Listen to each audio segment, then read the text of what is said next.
Mística Cidade de Deus, capítulo 28. Livro 5, tomo 3. Jesus chama os primeiros discípulos na presença do Batista e começa a pregação. O Altíssimo ordena que a Divina Mãe o acompanhe. Último testemunho de São João Batista. Completados 10 meses depois do jejum de Nosso Salvador, durante os quais ele percorria as povoações da Judéia, operando em segredo grandes prodígios, determinou revelar-se ao mundo.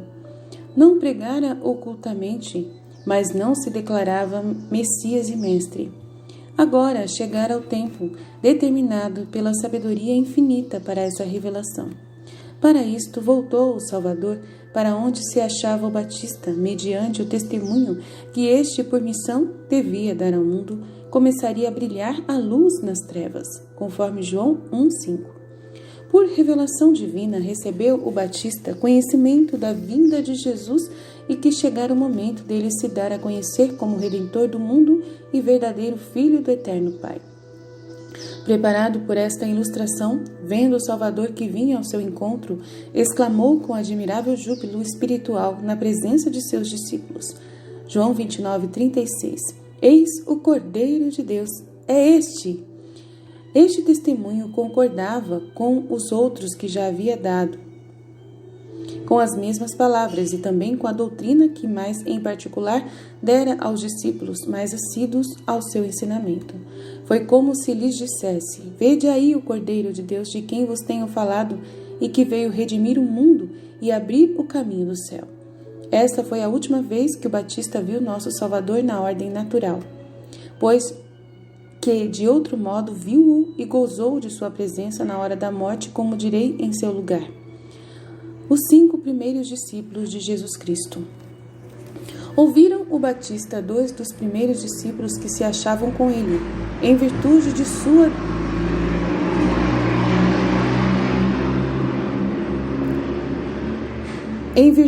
sua declaração com a luz e graça que interiormente receberam de Cristo, foram-nos seguindo.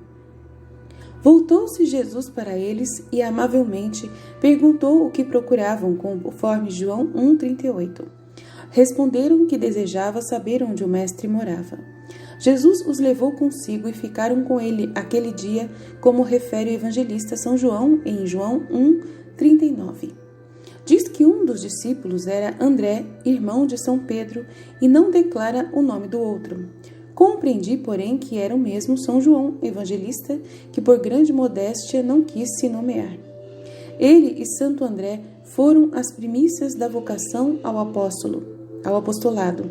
Foram os primeiros a seguir o Salvador, só pelo testemunho exterior do Batista, de quem eram discípulos, sem outro chamado expresso do Senhor. Logo, Santo André procurou seu irmão Simão, conforme João 1,14.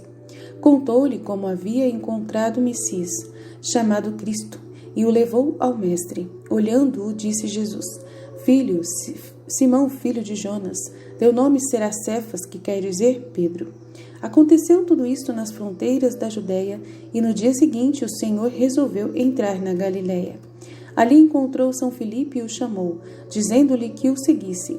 Em seguida, Filipe narrou a Natanael o que sucedera e como haviam encontrado o Messias, Jesus de Nazaré, levando-o à presença do Salvador. No capítulo 1 de seu Evangelho, narra São João o diálogo de Filipe com Natanael, o 5º discípulo chamado por Cristo nosso Senhor. Cristo, Mestre das almas. Com estes 5 discípulos, os primeiros fundamentos do edifício da nova igreja, entrou Cristo nosso Salvador pregando e batizando publicamente na Galiléia. Este foi o primeiro chamado destes apóstolos, em cujos corações, desde que se aproximaram de seu verdadeiro Mestre, acendeu-lhes nova luz e fogo de amor divino, enchendo-os de bênçãos singulares, conforme Salmo 24. Não é possível encarecer dignamente o muito que custou ao nosso Divino Mestre a vocação e formação destes e dos demais discípulos para fundar a Igreja. Procurou-os com solicitude e grandes diligências, chamou-os com fortes, frequentes e eficazes auxílios de sua graça. Esclareceu seus corações com dons e favores incomparáveis. Acolheu-os com admirável bondade, criou-os com o ameníssimo leite de sua doutrina, suportou-os com incansável paciência, afagou-os como pai amantíssimo a seus ternos filhinhos. A natureza é rude para as coisas elevadas e delicadas do espírito, como nelas deveriam ser, não só perfeitos, mas consumados mestres do mundo e da igreja. Tornava-se urgente o trabalho de transformá-los do estado terreno ao celestial e divino, onde os elevava com sua doutrina e exemplo de mestre. Altíssimo exemplo de paciência, mansidão e caridade para os prelados, príncipes e chefes que governam súditos, e de como devem proceder com eles. Nem foi menor a confiança que inspira a nós, pecadores. Sua paternal clemência não se esgotou com os apóstolos e discípulos, suportando suas faltas, imperfeições, inclinações e paixões naturais. Estreou-se neles com tão admirável generosidade para confortar nosso coração e não nos desanimarmos com as inumeráveis imperfeições de nossa condição terrena e frágil. Maria, cooperadora de Cristo. Tudo quanto nosso Salvador fazia na pregação e na vocação dos apóstolos e discípulos era conhecido pela Rainha do Céu pelos modos de que já falei diversas vezes. Agradecia ao Eterno Pai pelos primeiros discípulos, em espírito os conhecia e aceitava por filhos espirituais, como eram de Cristo nosso Senhor. Com cânticos de louvor e alegria espiritual os oferecia novamente a Deus. Nesta ocasião do chamado dos primeiros discípulos, teve uma visão particular. O Altíssimo lhe manifestou novamente a determinação de sua vontade eterna e santa sobre a redenção humana e como seria começada pela pregação de seu Filho Santíssimo. Disse-lhe o Senhor: minha filha pomba, escolhida entre milhares, é necessário que acompanhes meu unigênito e teu nos trabalhos da redenção humana.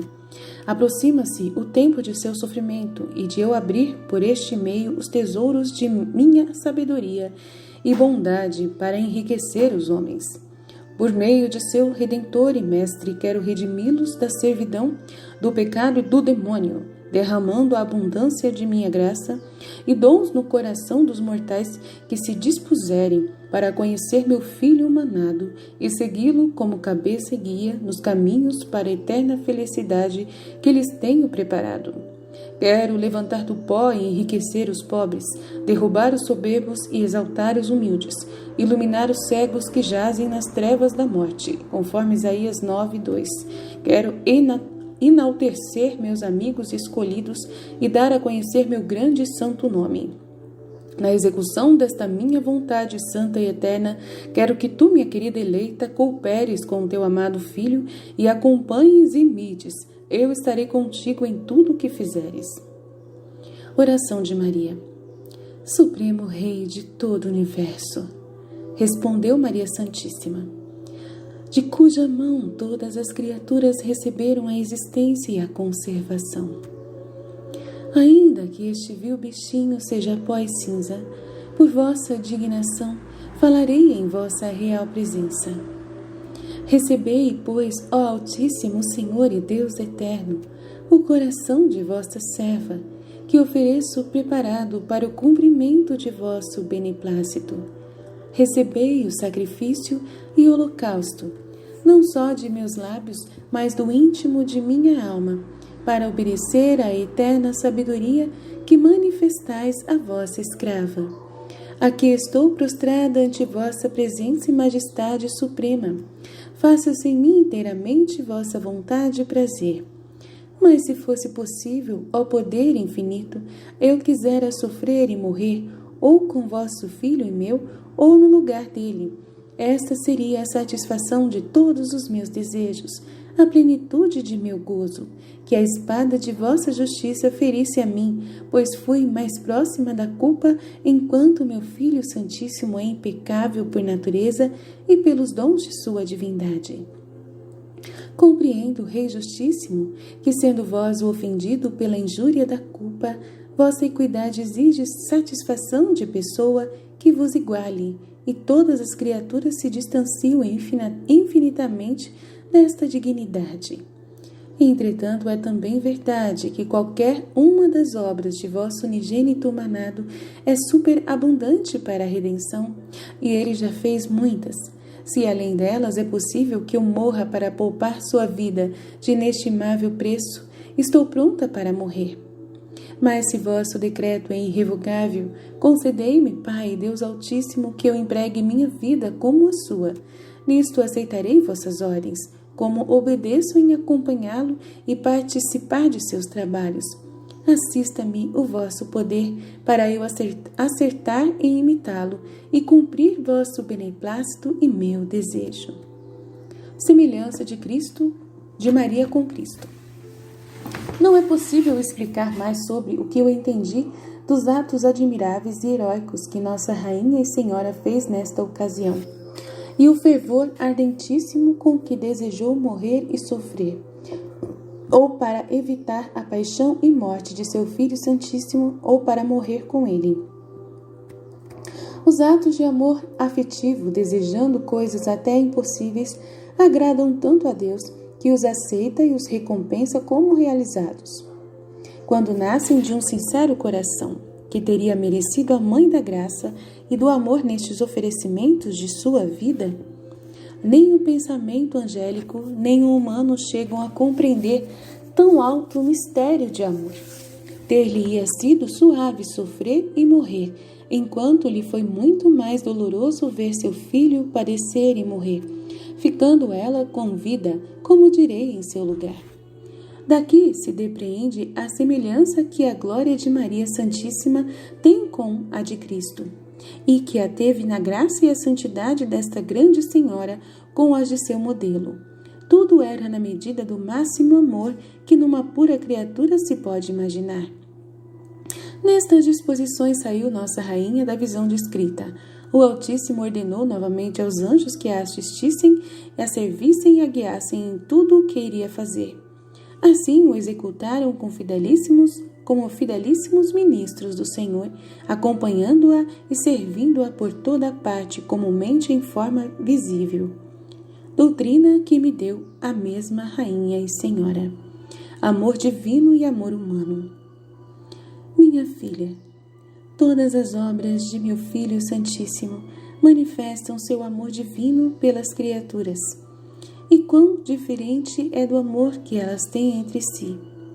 Sendo tão limitadas, estreitas, avarentas e ineficazes, em geral não se inclinam ao amor, a menos que sejam atraídas por algum bem naquilo que amam. Deste modo, o amor da criatura nasce do bem que encontra em seu objeto.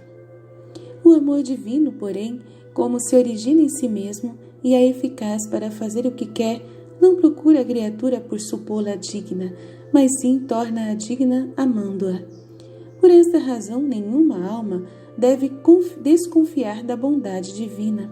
Por outro lado, esta verdade não deve levar a confiar vã e temerariamente, esperando que o amor divino realize efeitos de graça que se desmerecem. Neste amor e dons, guarda o Altíssimo uma ordem de justiça imperscrutável às criaturas, ainda que a todas ama e quer salvar, conforme 1 Timóteo 2,4, os dons e efeitos de seu amor que a ninguém recusa, distribui com certa medida e peso. Visto não poder a criatura investigar e conhecer este segredo, deve procurar não perder a primeira graça e vocação. Ela não sabe se por esta ingratidão desmerecerá a segunda graça, enquanto pode ter certeza que não lhe será negada se não se fizer indigna.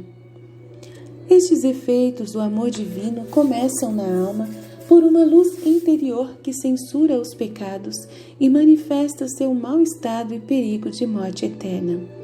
A soberba humana, porém, torna os homens tão incipientes e duros de coração que muitos resistem a esta luz. Outros são lentos e nunca acabam por se resolver. Com isto, perdem o fruto da primeira influência do amor de Deus e se indispõe para outros efeitos.